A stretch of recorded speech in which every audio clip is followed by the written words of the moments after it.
get to Jim Bianco, the president of Bianco Research. He's joining us. He was listening in on the interview along with us. And the reason why, Jim, I wanted to say that or make that point about Richard Fisher is how much would the markets pay attention to his comments because of the fact that he has been kind of an outlier when it comes to stimulus. Yeah, if you were to draw the Fed big, right now you've got a wide divergence of views from hawkish to dovish, and he's on the hawk side, probably one of the bigger hawks. As you mentioned, he probably would not have voted for QE2 to begin with, so I doubt he would vote for QE3.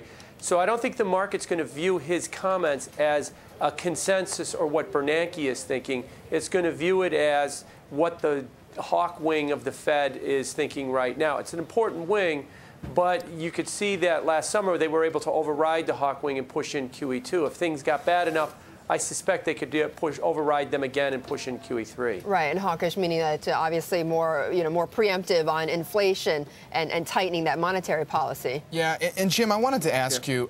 Mike McKee said, what do you think of how the public views Ben Bernanke? And the response from Fisher was, I don't care, we're not in this business to be popular. But then he immediately said, look at the example of Paul Volcker, who he described as being despised when he was at the Fed, and now is praised by many. That would suggest to me that maybe when they're talking at the Fed, they say, hey, look, we'll take the heat now, but down the road they'll be thanking us. Do you think they have those kind of conversations inside the Fed?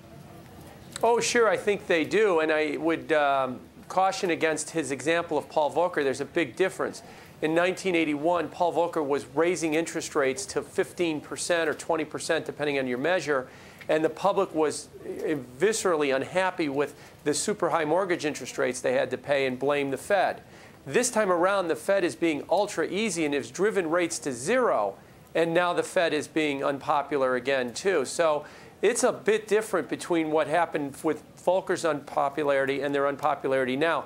Right now, the public is worried that the Fed's got it wrong and that they're creating inflation and that they're going to pay the price later on down the road. So maybe we don't, but it's going to be years before the public is convinced that the Fed got it right, if at all. And if we wind up with inflation, I think they're going to be even more hated than they are right now. Hey, Jim, it's Dominic here. One of the things that Fisher also addressed was this idea that we're not going to put any more stimulus out there, at least not for right now. But one thing that I keyed on here was SocGen.